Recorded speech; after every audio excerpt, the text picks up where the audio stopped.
do, wisdom has to do with the mind, stature has to do with the physical aspect of life, then favor with God has to do with the spiritual aspect of life, and then favor with man, the social aspect of life.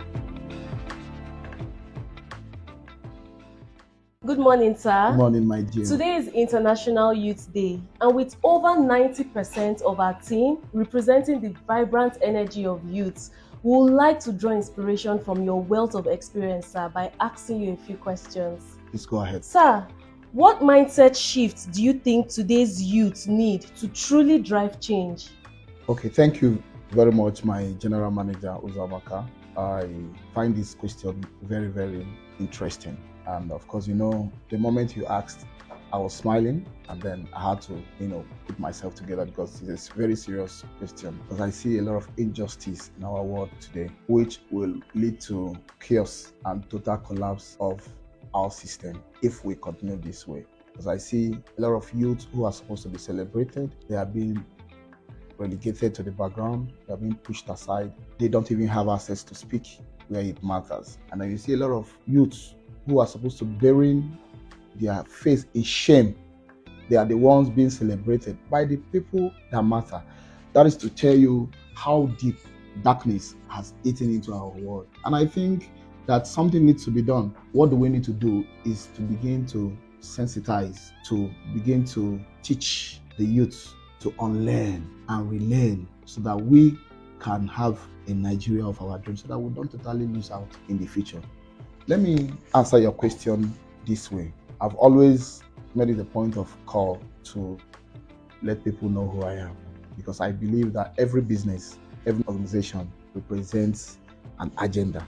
So most founders will not say this, but God has raised me for such a time as this to be able to uncover this. So how do we now push against this darkness?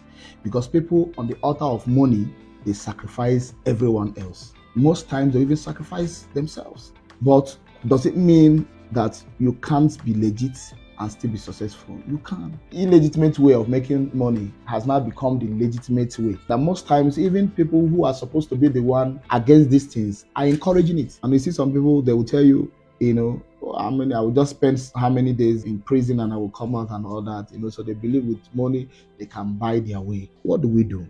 In the book of Luke, chapter 2, verse 52, I just want to draw a big lesson on what the youth needs to do. Those who still want to follow the genuine way.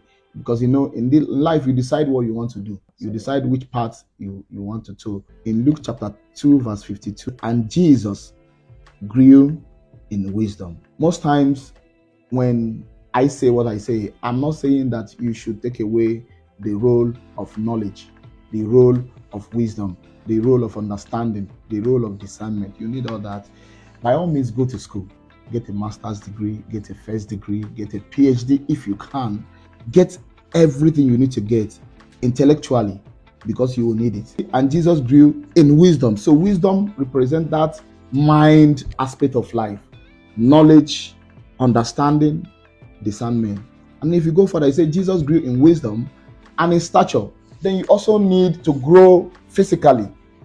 And that's where you have exercise, eating right, taking care of yourself, your diet, making sure that you keep this body fit. Hygiene, everything comes under stature. Then if you go further, you see Jesus grew in wisdom, in stature, in favor with God.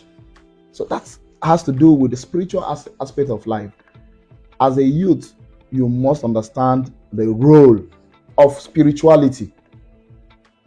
You know why? Because if you don't acknowledge how spiritual this world is, you'll be frustrated. You will think it's just about wisdom, that is the mind, stature, that is the body. And then you see people who have wisdom, who have knowledge, some even studied in Harvard, they started business, but they are not moving forward. Why? Because nobody told them that life is spiritual. So you need favor with God.